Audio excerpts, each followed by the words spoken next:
Okay, we're officially rolling there. And I see that Dr. Pandian has joined us. She finally got her computer restarted. So I am going to start sharing my screen here. And if I can get an okay that everyone see it once it comes up, get a thumbs up or a nod if you can see it.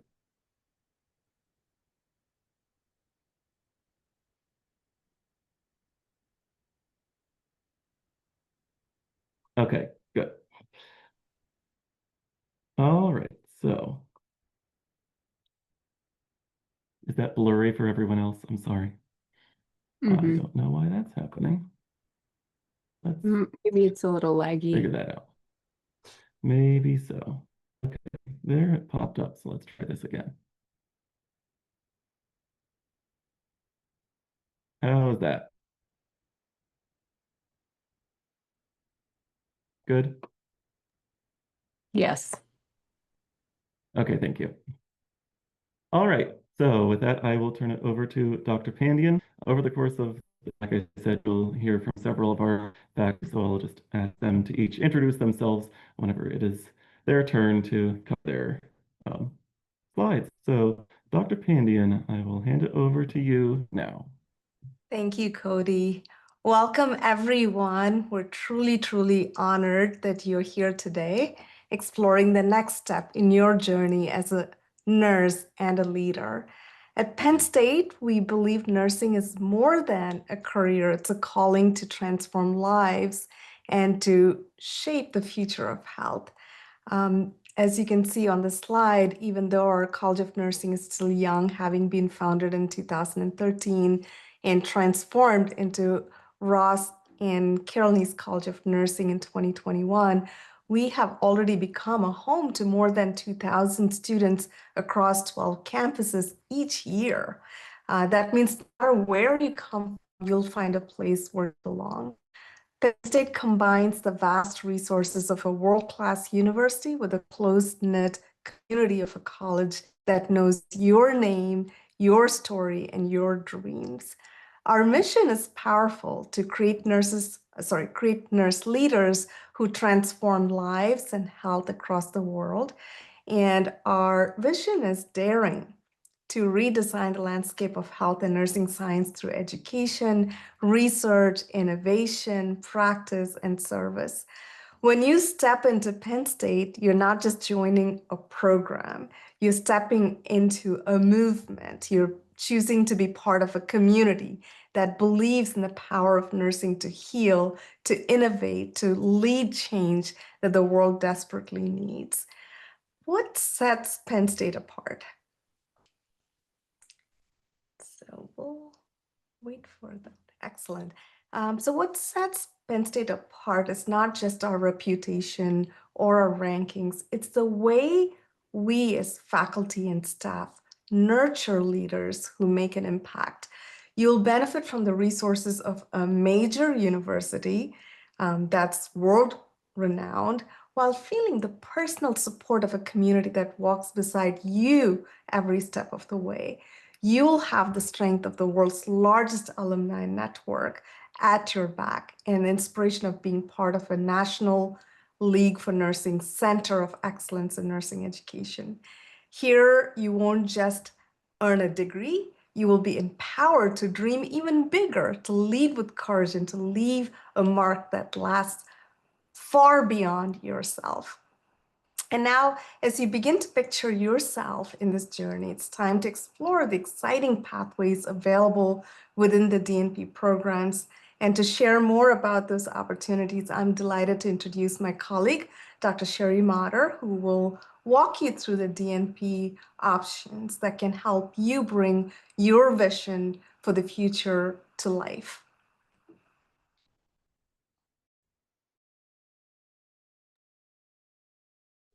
Thank you, Vincia.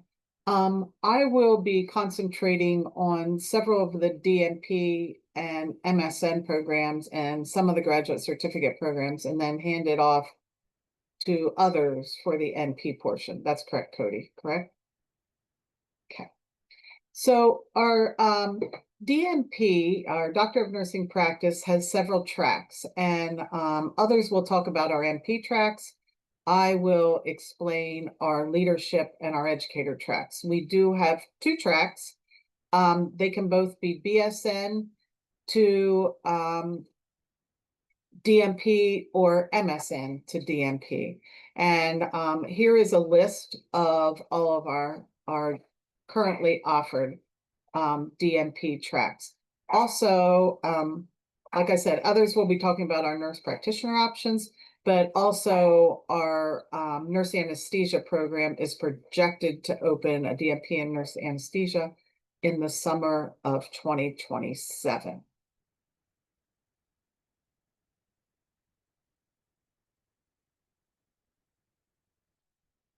So our DNP leadership option really focuses on nurse leaders, and that leadership role isn't just nurse managers or CNOs. These are also leaders in education departments, or like we have many APPs who come back and get their DNP. So if you already have an NP, this is a great option as well. There are 61 credits required for the BSN to DNP. Sorry. And for MSN to DNP, our program is anywhere from 38 to 46 credits. Quite often, courses are waived, and as long as you complete the last 30 credits with Penn State, we are able to award you that DNP. So we do, as Dr. Pandian said earlier, we do really look at individuals, take a look at your previous study, and say, where can credit be given? If you have your NP, you've already met the required 550 hours that can be transferred in. We give you all those credits. So the other 450 hours that are left for practicum hours are really embedded within our scholarly project courses. So it's not out doing extra hours. It's getting credit for the hours of work you are doing while working on your scholarly project.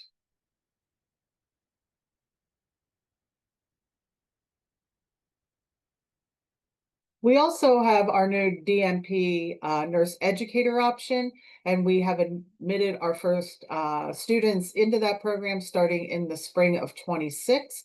Really follows the same format as the leadership program, except the courses that are focused on becoming a leader, such as healthcare economics and leadership courses, are educator courses about curriculum development and course development and things like that. And it's really preparing a nurse to be an educator at the collegiate level. Same practicum requirements of 1,000, and if you come in with MSN hours, we transfer those. So quite often we have students out of our MSN educator administrator program come into either our nurse educator or nurse leader program, and those hours are transferred in. So they only have what is left of those 550 hours to complete as practicum time. And while we flip the slides, these courses are taught majority hybrid, so they're online, asynchronous, really made for the working adult. And people often ask, can I still work and be in this program? 95 or above % of our students are employed and going through this program. And we have people who get married, we have people who have babies. So it really, not that there isn't rigor, and it's a heavy lift, because if it wasn't a heavy lift, everyone would have their DNP, right? But it is something that we pride ourselves in working with family-oriented adults and help them be successful through our program. And now I will hand it off to Dr. Light, who will talk about our FNP options.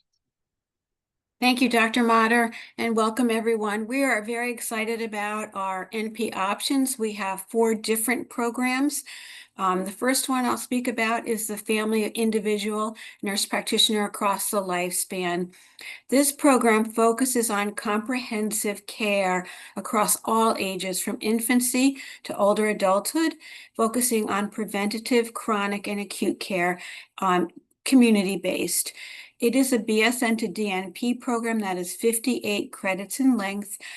If you enter with an MSN degree, your credits may be lower. We do fairly involved transcript evaluation, and if possible, we will give you credit for courses you may have already completed.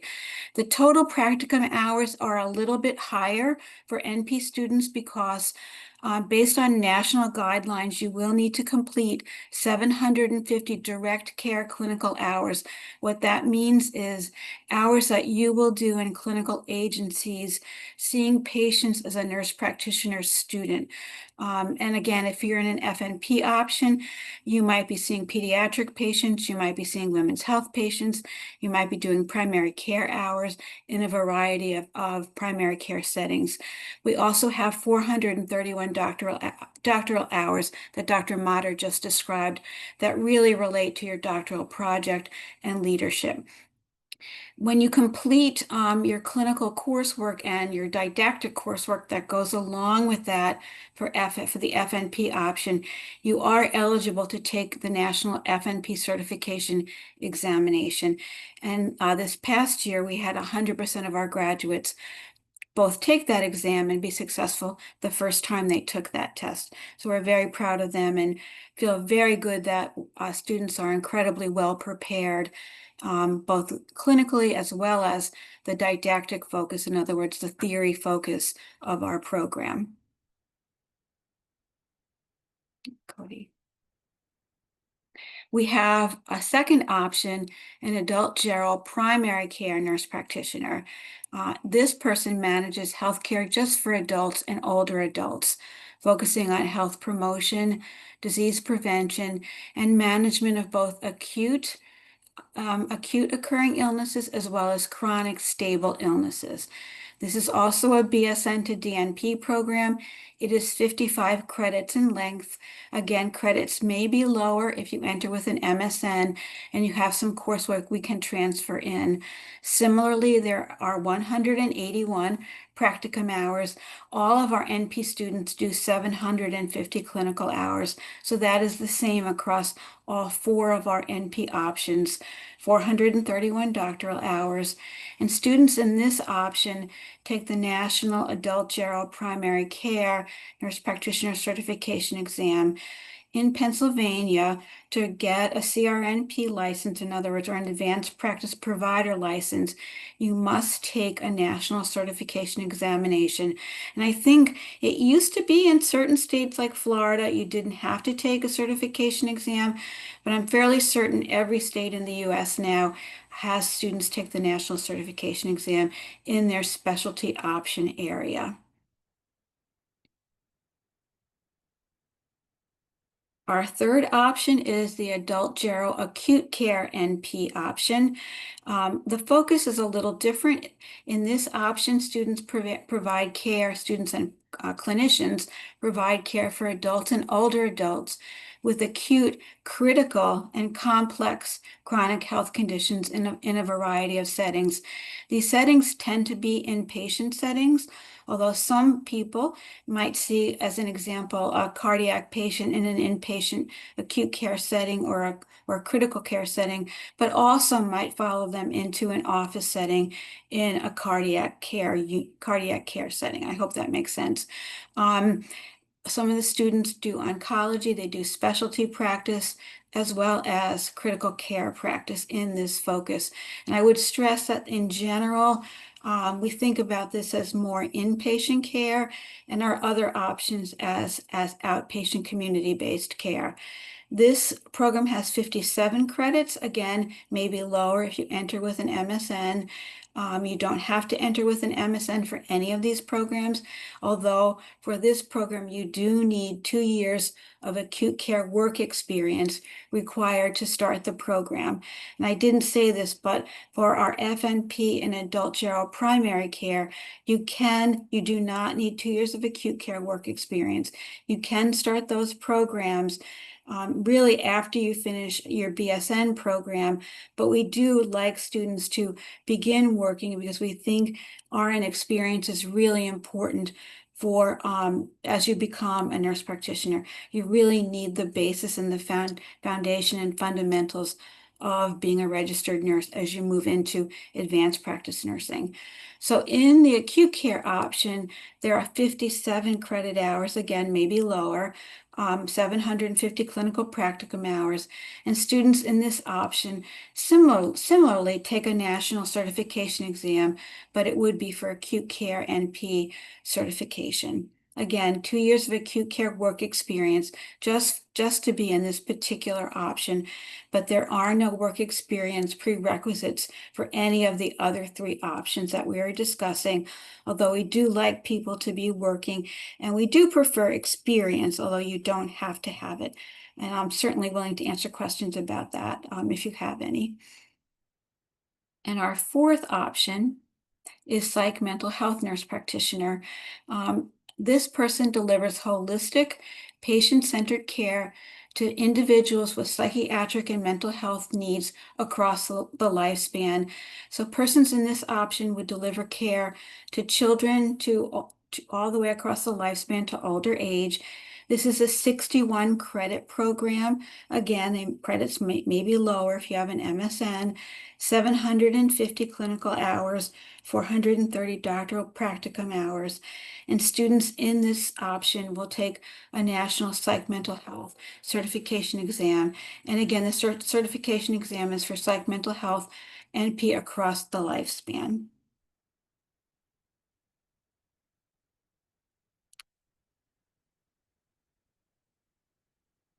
And the typical completion time for the DNP programs are 8 semesters or 32 months. We tend to think about it as a 3-year program. It may be less again if you enter with an MSN. All courses are offered asynchronously online, with some courses requiring practicum hours at sites. We try to make those sites fairly close to you. We hope that none of the sites are more than an hour or at most an hour and a half from you.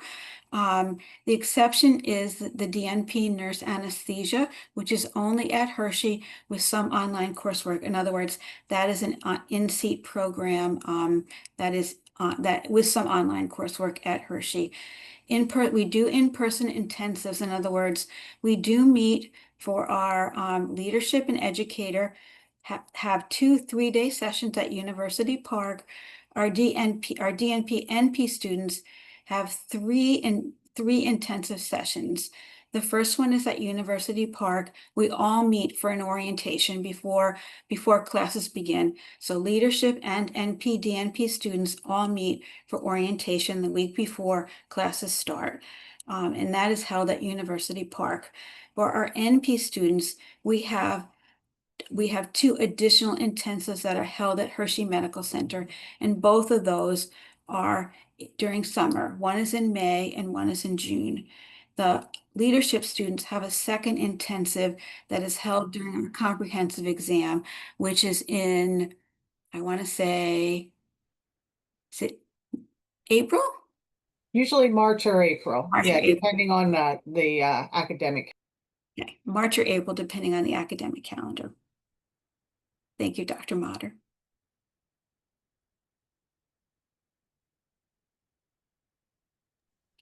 All DNP students in any of the options, leadership or NP options, complete a scholarly project. Usually these are quality improvement projects, although other project types may be acceptable, and we are always willing to talk to you about that. We have had students do projects that look at protocol changes. We've had students who have done policy changes, so we're always willing to think about that and look at that with you. You will have a faculty advisor who is assigned at the beginning of the program, who will work with you from the very start to develop ideas about a problem, help you identify stakeholders, and work throughout the course of your study as you develop your project. We have a project timeline. We start with our first course, which we begin during our orientation session, which then continues into your qualifying exam, which is really a portfolio that includes not so much the project plan, but the project question and who your stakeholders are. We have a comprehensive exam, which I mentioned is in person for the leadership students, which is basically your project proposal that you present orally to both your project team, your project proposal team, as well as the other faculty. Implementation is done on site, where you work with your site and your agency to introduce your proposed solutions and gather your results. In other words, you have your problem, you look for the evidence in the literature, identify a proposed implementation and solution, which you then implement at your site, and you gather your results. Your final oral presentation is done virtually, where you explain the detailed explanation of your project, the results you found, the implications that you think your results had for your project, and you'll get some questions from your doctoral committee. And then there'll be a little mini celebration, as we're thrilled for all of you for having completed your project successfully.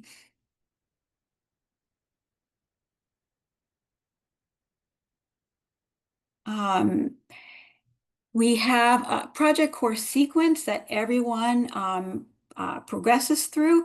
The first course, I'll back this up a little, and they're not on the slide. As I said, we begin in our first course, which is 590, which is part of orientation, where we introduce the problem. In Nursing 510, we talk about theories and theories that guide evidence-based projects. Nursing 831 is evidence-based practice, translating our inquiry into practice. The qualifying exam is at the end of this semester for most students. Again, that's a portfolio of what your question is, a little bit about yourself. You do a little bit of a video in your qualifying exam and talk about your goals for yourself, both within the program and beyond. 837 is our evidence-based practice number 3, where you develop the methods for your project development, where you talk about how will you implement your project, what will be your setting, who will be the persons involved in your project, what will be the tools that you will use. And at the end of the 837 experience, you'll do your comprehensive exam, which will be March or April, as we just discussed. The comprehensive exam, again, is where you do a PowerPoint presentation of just what your methods will be, how you will implement your project. 835 then is in that first summer following the spring of 837, where you will implement your project, as we were just talking about.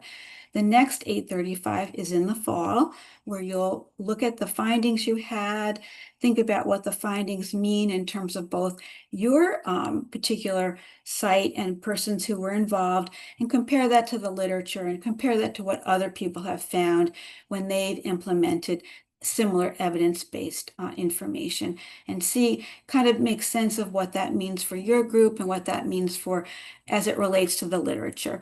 The final semester, which is the spring semester that you will graduate, you'll do your final oral presentation and complete that project, which will be sort of the final piece of your project sequence, and really will happen right before graduation.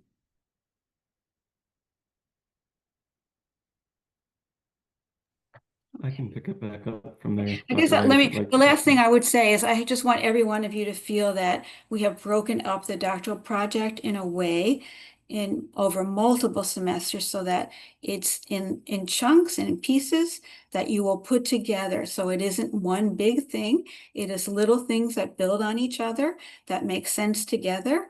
So it is a very doable process as we have designed it. And I think you'll find it very rewarding, and feel like you really will know this area very well and very much be an expert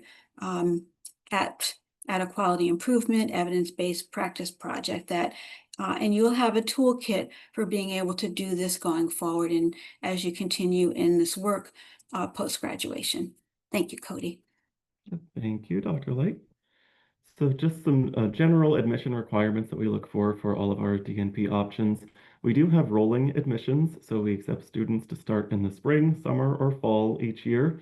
No matter which semester you would start, though, within that calendar year, we only do the orientation at University Park once. It's always in before the fall semester starts. So even if you are starting in the spring or summer, you would plan to come to the orientation that August. And students don't seem to be at a disadvantage or anything if you have a couple of courses under your belt before you do that orientation. It's really um, the point of that is to start communicating about the project and get the information that you need for planning to do that, and also to meet all of your faculty and your fellow students. Students really seem to appreciate having that in-person, face-to-face connection with everyone. You get to know everyone a little bit better during that time, so it's not an issue if you're starting before you get all of that. So think that you need to start in fall to be on the correct sequence or something. If it works better to start in spring or summer, then please go right ahead and apply for one of those. Typically, we're looking for an undergraduate GPA of at least 3.0 or higher and a grade of B plus or better in all of your science and nursing courses. We're not, very, very strict with these guidelines. So if you happen to have a B minus patho or something in your undergrad career, that's not the end of the world. That's certainly not a reason not to apply at all. If you have things in your academic history that you are a little bit worried about or that aren't quite meeting the specified guidelines that you see, feel free to reach out to us, and we're happy to have a conversation about what the likelihood is that you might still be admitted even with the things that aren't quite meeting the thresholds that we're looking for. All of our students do need to have a bachelor's degree in nursing and a valid RN license, though. With the educator and leadership DNP options, that license can be in any state. We really don't have restrictions on where students can be located. We've got students all across the country. For the nurse practitioner options, there are some different regulations because of the board certification in different states. So if you are outside of Pennsylvania, we do ask that you check with us before applying, just to make sure that your state is going to be feasible for finishing the program and that we can find sites that will be feasible for you to complete the hours. Again, with the clinical experience, the acute care option, we do require 2 years of acute care nursing experience for applicants.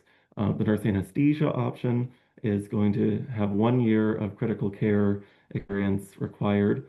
And then the other options, we don't have an experience requirement, but again, we do like to see that people either are working or have worked a little bit, just to have that real experience of what being a working nurse is before you get into the program.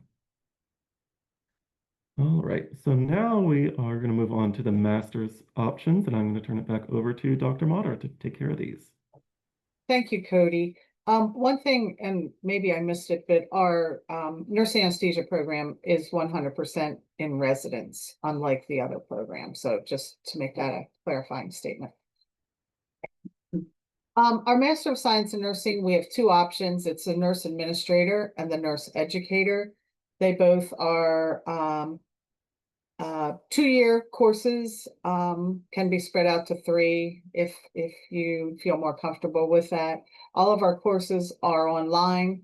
There is a culminating practicum course that all of the other courses lead to, and then you have an experiential practicum. For the nurse administrator, it's 180 hours. For the nurse educator, it's 270 hours.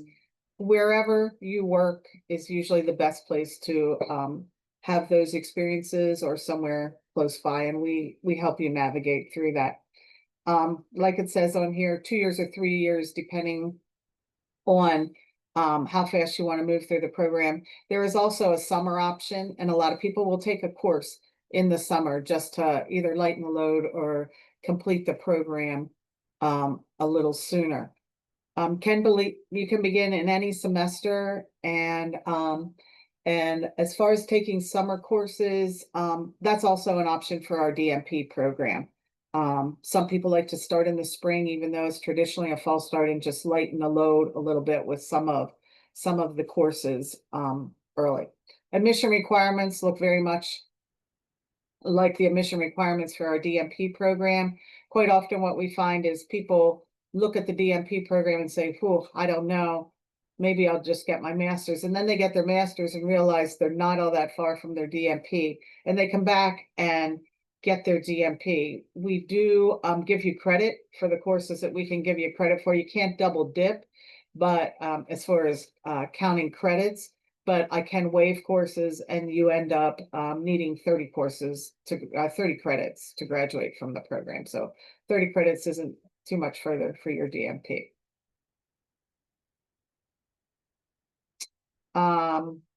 And then we also have 2 post-baccalaureate certificate programs, the nurse administrator and the nurse educator. They are both 9 credit. They are totally online. There is no practicum with them.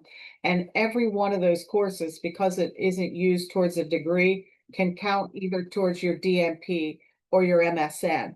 So a lot of times people want to test the water and think, well, let me just, a commitment of 3 courses isn't that bad. And then they get through these 3 courses and are like, hey, that wasn't so bad after all. And they either come back and use these courses towards their DNP or their MSN.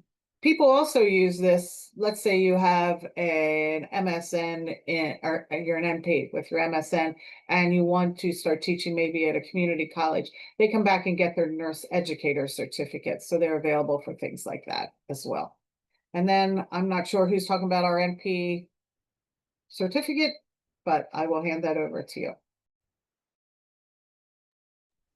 I think Dr. Light, I don't know if you wanted to Sure, speak on that, or sure. if we just wanted to have each of our option coordinators talk about their options as well.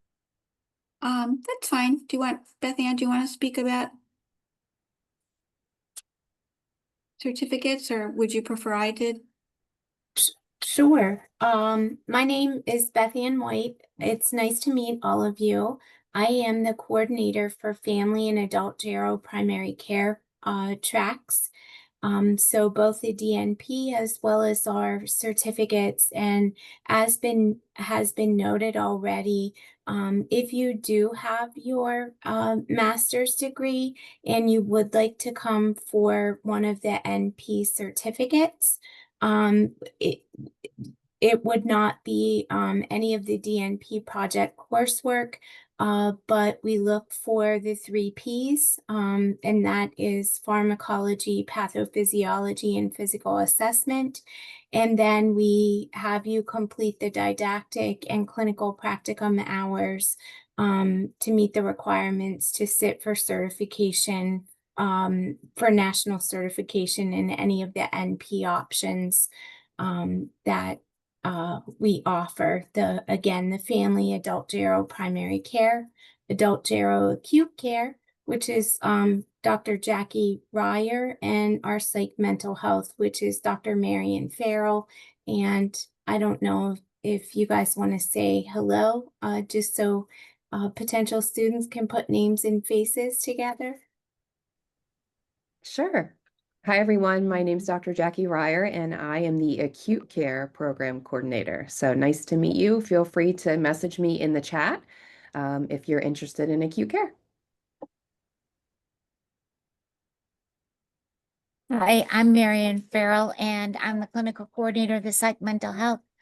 And I think that we all, as advanced practice nurses, need to be thinking about how we are challenged to redesign the actual landscape of healthcare. And as a psych mental health nurse practitioner, I can guarantee you that the options are phenomenal. They're not limited to one place, and it's a career. And we have 3 clinical courses that span the lifespan. We look at evidence-based practice and actually implement the interventions that we read about in the literature. So I'd welcome any questions and would look forward to anybody wanting more information and actually enrolling in the program. All right. All. And we will get to our question and answer time after just a couple more slides. I'm going to go over some general information here that applies to all of the programs. So if you know you have questions already, feel free to start getting those into the chat so we can jump right into those when I'm finished. But don't ignore this part because it's important to make sure you've got all the information you need about applications, and we'll get to costs and things as well here in a few minutes. So, as we've already, it is possible to start in the spring, summer, or fall semester each year. Right now, we are still accepting applications for the spring 2026 semester. Our deadline is October 1st for that. If you have not started your application or still have some things to get in place for that and want to try to get in for spring, please let us know so that we can keep an eye out for all of your materials. If everything isn't in by October 1st, but we know you're working on getting things together, that's okay. We can have some leniency with that date if we need to. But we want to make sure that everyone gets all of their materials in so that we can hopefully get you a decision before the holidays. That would be preferable for everyone, I'm sure, so that you can be ready to go on 12th when the spring semester starts. So the sooner the better for that, but that October 1st is not a, hard and fast deadline. Don't have everything in, we will not ever consider you. We're pretty flexible. If you haven't gotten that idea already from everything that we've shared about the programs, we really do try to make the program as workable and as doable for people that have busy lives and a lot going on as possible. So we understand if you need a little bit more time to get things in. For the summer semester, the March 1st would be our deadline for that. Classes would start May 18th. And for fall of 2026, June 30th is our deadline, with classes starting August 24th and the orientation at University Park, of those start dates being August 17th to 19th of next year. So again, that would just be the DNP students that attend the orientation. MSN students and certificate students would not need to attend that session. For all of the options, our students are going to complete, our applicants are going to complete the same application through the Penn State Fox Graduate School. So if you go to gradschool.psu.edu, you will see a homepage that looks sort of like this block down here. And there's an apply button toward the top right corner. If you click that, it will take you to the page with the different conditions that you might meet for starting the application. So if you already have a Penn State account, so if you've previously been a Penn State student, or maybe you're currently a Penn State student and looking to continue on to grad school, then there is a button that says, I have a Penn State account or something like that, and you can go ahead and enter your information and get started. If you don't have a Penn State account and have never attended here, or it has been a while since maybe you graduated 15 years ago and your account is no longer active, then there's another box that says, I am new to Penn State. And under that box, you would find a link to get started with filling out the profile for the account, or to recover your account if it's been dormant for a while.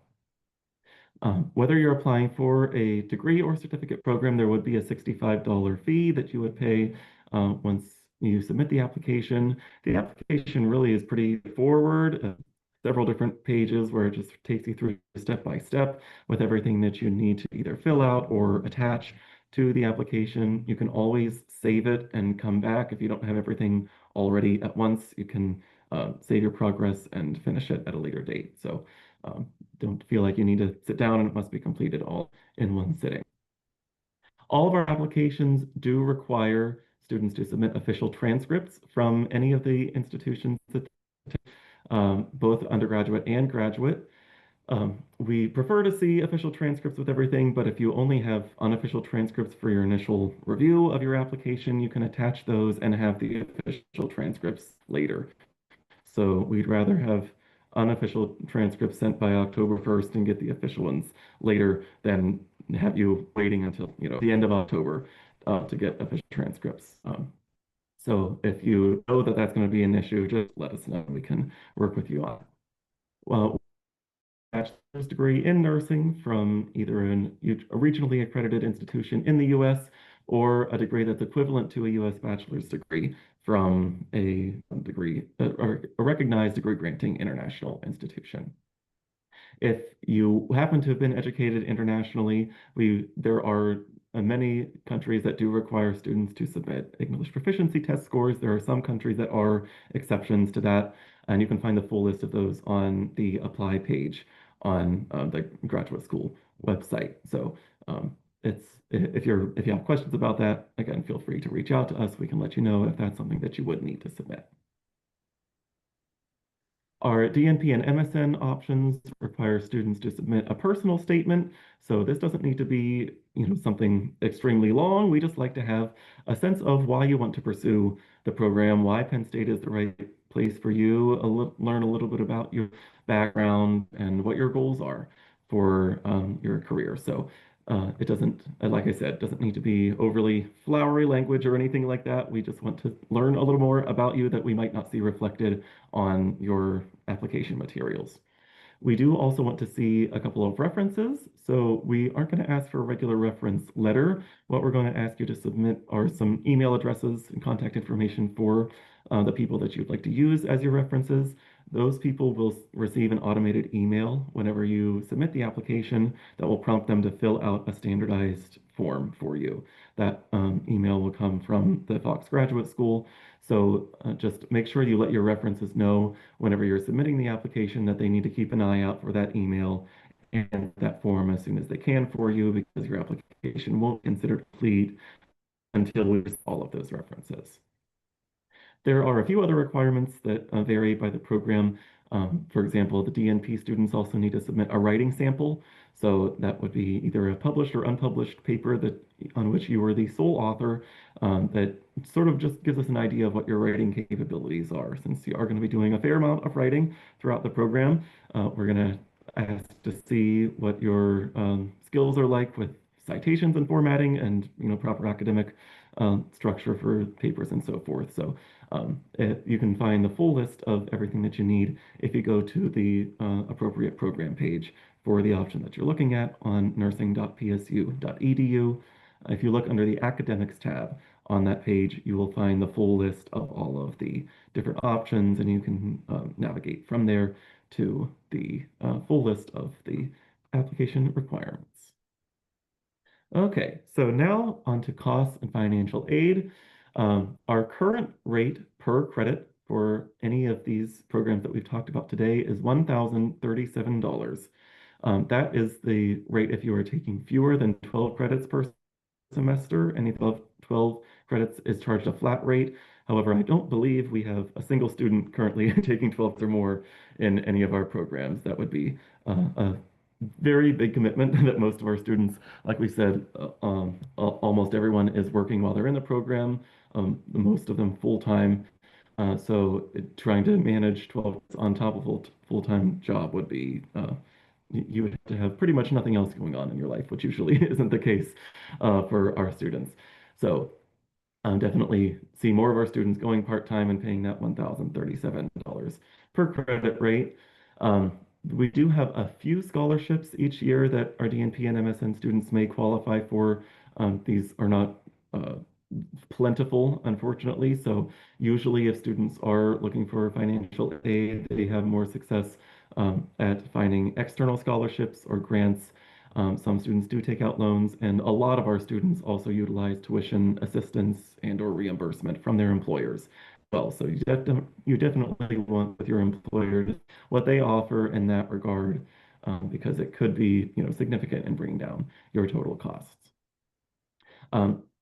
Also, we want to add a note that there's currently no tuition difference for Pennsylvania residents and non-Pennsylvania residents. If you're a Penn State World Campus student, we are in the midst of sort of transitioning our programs from delivery through Penn State World Campus to still the same hybrid program, but offered through Penn State University Park, which may result in a tuition difference for Pennsylvania residents and non-Pennsylvania residents for students beginning after spring of 2026. So if you are applying as a World student for spring of 2026, you would be at that same 1,037 rate for this year, and you would stay at that same rate as a World Campus student because there is no in-state versus out-of-state difference with World Campus. With University Park, we're not exactly sure what our tuition rate for out-of-state is going to be at this point. For Pennsylvania residents, you're not going to notice a difference there.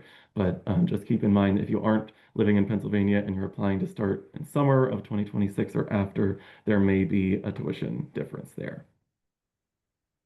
All right, so that was a whole lot of information, we know.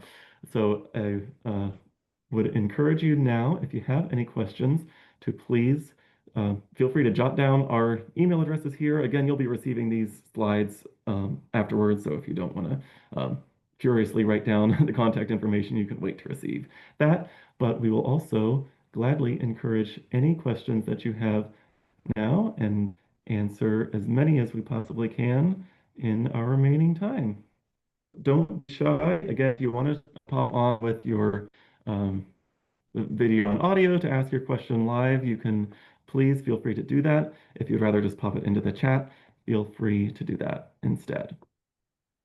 I see we do have one question that came in here. This is for Marion in regard to the segmental health option. Do the practicum hours cover pediatric, adults, and older adults? In other words, do we get a chance to work with patients across the lifespan?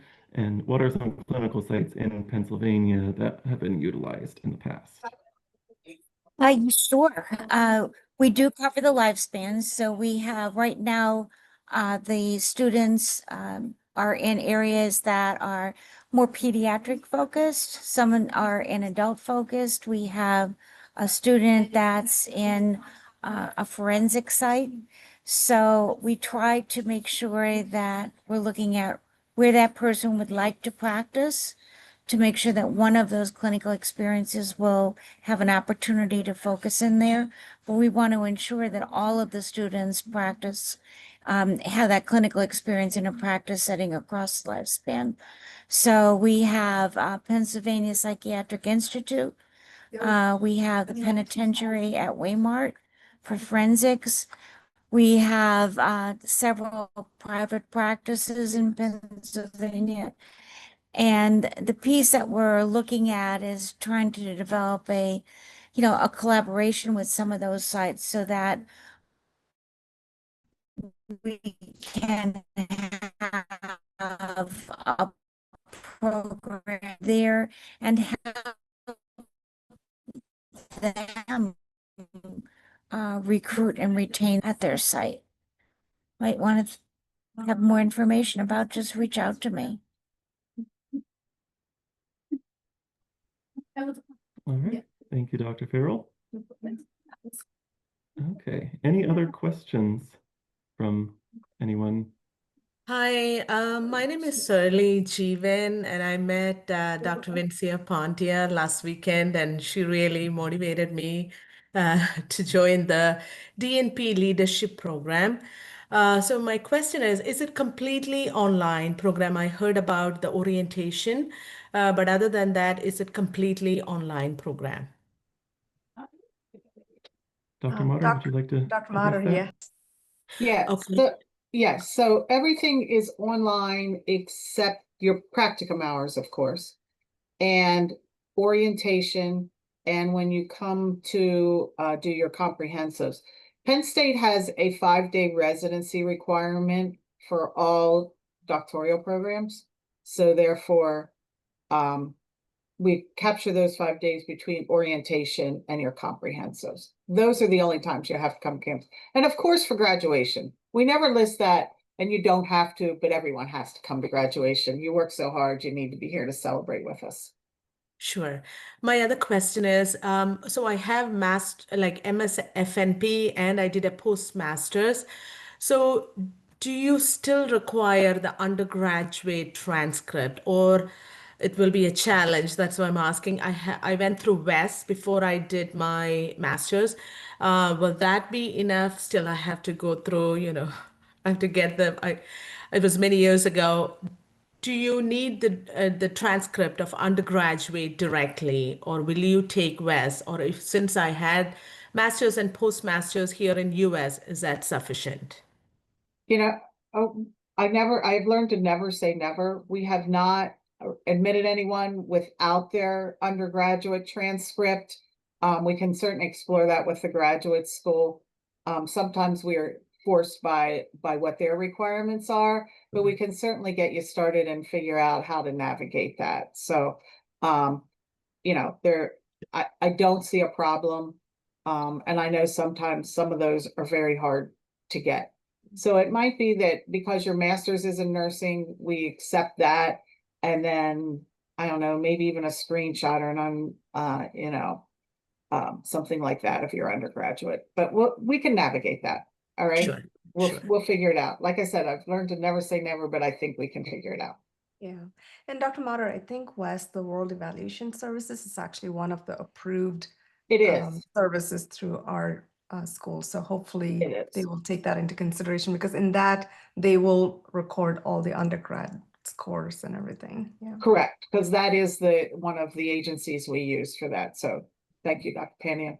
So we'd love to see your application and have you started here with us in the spring. So we have I we have want about 3 or 4 coming in the spring so far, and we'd love to have you join us. So Yeah, I want to. If I wait, I may be demotivated. So I wanted to start as soon as. So yes, I'm planning to put by October 1st or before October 1st. okay, and if you know, get as much as you can. And here's what I'm going to say to all of you on the call: choose your references wisely. They may be the person that you think is going to represent you the absolute best, but if they're so busy that they never send in your reference, then we're pinging them and saying, we need a reference, we need a reference. And quite often that is what's holding up our application. So make sure you pick responsible people who will respond. It's not a very lengthy reference.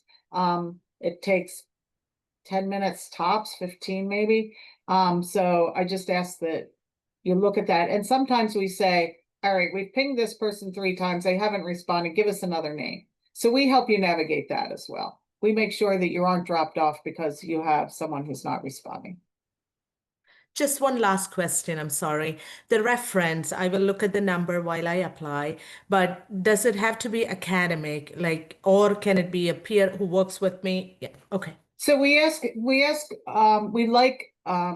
your leaders who you report to, especially if you're going into the leadership program. So someone they're looked upon more favorably than a peer, right? Because we want someone who would be evaluating you, someone who does your evaluation. Look at it that way.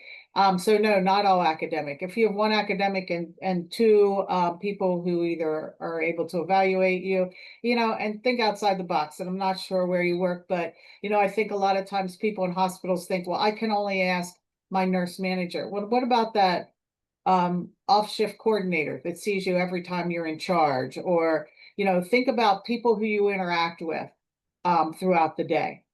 Okay. Thank you. Yep.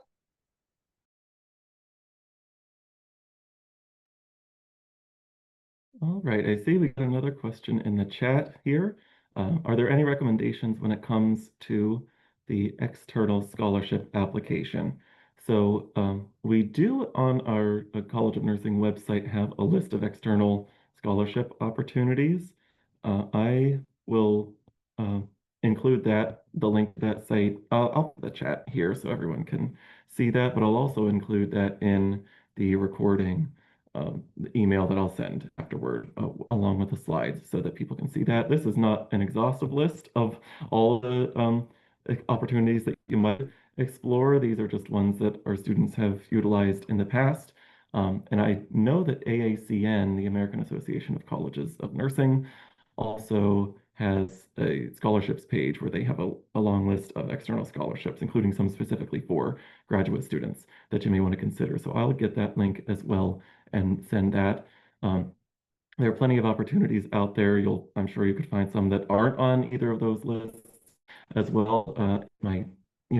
Every award is a little bit different when it comes to those things. So there might be different criteria that are restricted toward people living in a certain area or from a certain ethnic background or something like that. So it might be sort of individualized to each person's experience, what they are qualified for and what they want to apply for. But Morgan, I see Morgan found the other AACN site. So like I said, it could be a little bit different for everybody what you would want to apply for and what you might want to seek out, but there's no end to the opportunities out there. Another question, also from Prince: are there spots for international students, Ghanaian students to be specific?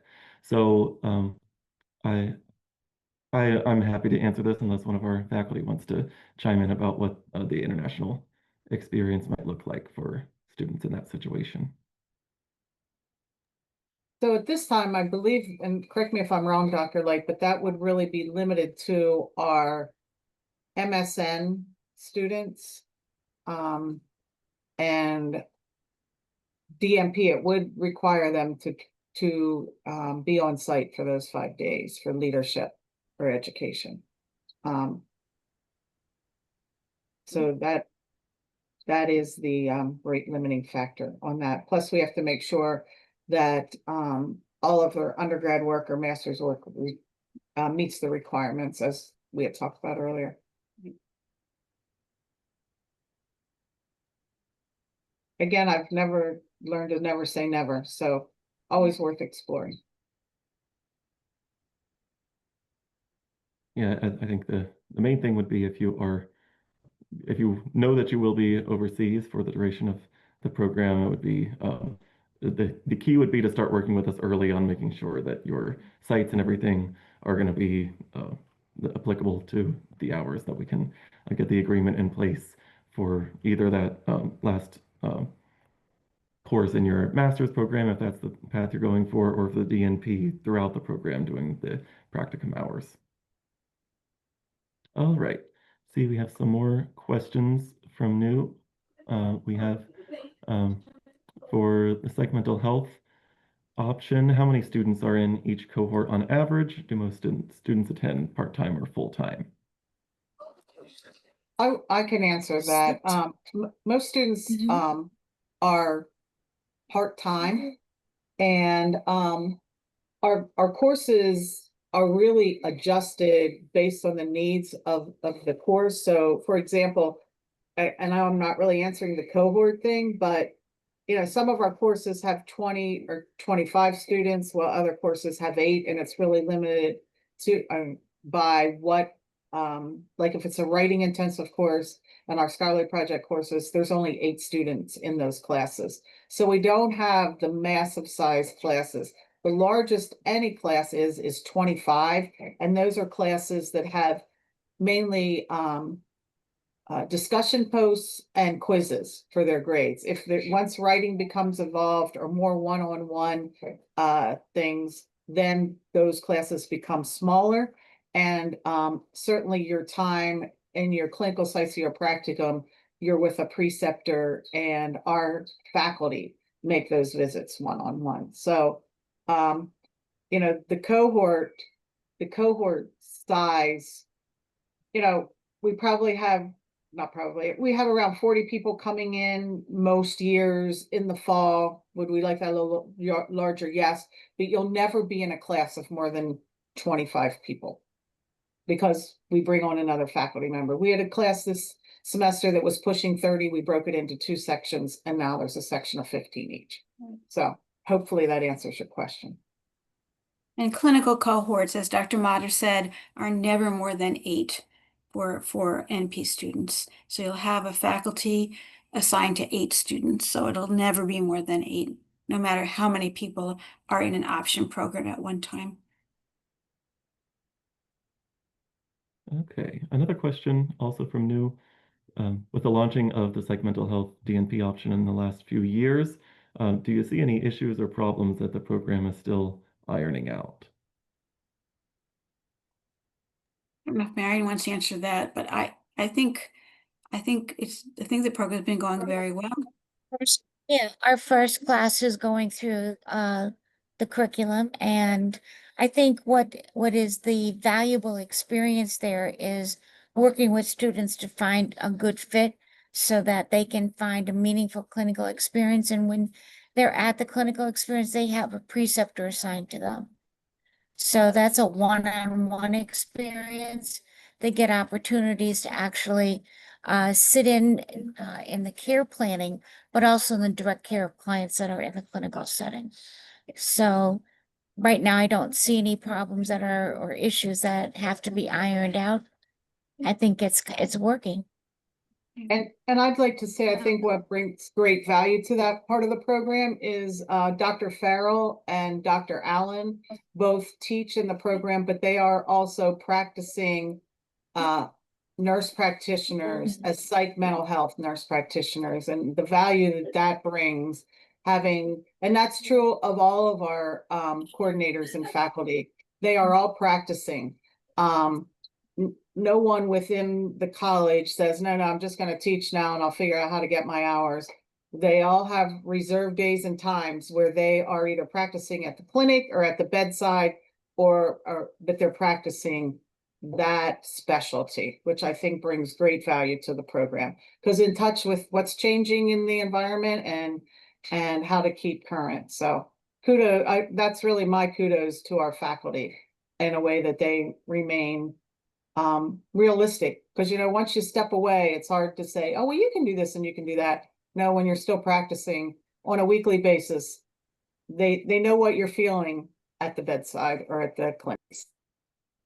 Well, I think as a final point on that, I think while the psych program is fairly new, it was modeled after our other NP programs. So we have many years of experience in nurse practitioner education. And Dr. Motter is right. We have very experienced and psych NP faculty. So I think the combination of having a very good track record in nurse practitioner education, both previously at the master's level, now at the doctoral level, has really enabled us to have a really excellent program from the start. So I think students are feeling very good about it, and I think we all feel very good about it. Okay, another question for the psych mental health option. Is there an affiliated fellowship program for newly graduated nurse practitioners after completing the DNP? That we're looking at. We're talking with different clinical sites to see if we can establish some type of an, I don't want to say organized, but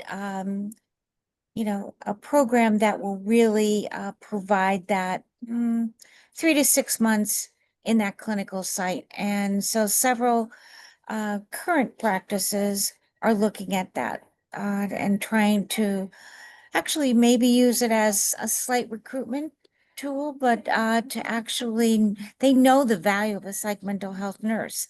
And so they also know that there's a transition from being in graduate school to actually in the practice site. So they're very interested in seeing what can be established with that. All right. Thank you, Dr. Farrell, and thank you, Nu, for those questions. I see we also had a question in the chat from Sai that Dr. Pandian answered, so thank you for that. That was regarding the nurse anesthesia option. If you are in that option, we unfortunately don't have a whole lot of concrete details to share at this point because we are still working through the approval process to launch the program in 2027. So if you do want to find out more whenever we have updates available, please reach out to me because I have been compiling a list of students that are interested so that we can send out email updates as we get more information finalized.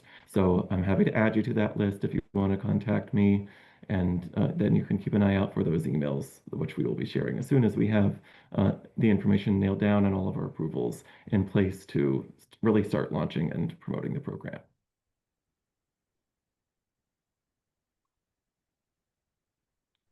All right, any other questions?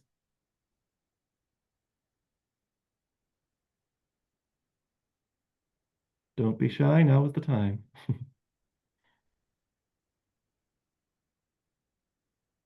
Okay, well, I will take that as a no then. And just to wrap things up here, we want to say thank you again to all of those of you who have joined us for this time. We hope it's been beneficial to you. And if you have any further questions, once again, please don't hesitate to reach out to us, any of us, depending on whatever option you are looking at. I'm going to throw back the page, all of our email addresses here, so you can see that as we go. And again, October 1st would be that spring deadline. So if you are thinking about trying to for spring, please don't wait. Get that application started as soon as you can and reach out to us at any time if there's anything that we can help you with. All right, thank you don't all let so that much. Hope you enjoy the rest of your day. I just want to say something Go ahead, really Dawn. quick, Cody. If it's October the 5th, like start working on it now. But if a reference comes in October the 5th, we're still going to look at that application. So don't say, huh, what, I'm not even going to bother. We're so close to October 1st. Get your part of the application done and we'll help you chase down your references. So don't let that be a rate limiting factor for the spring. All right, thanks, Dr. Motter. And thank you to all of our panelists who were able to join us today. We appreciate your contributions and thank you all for so many great questions. And we hope we'll be hearing from you all again soon.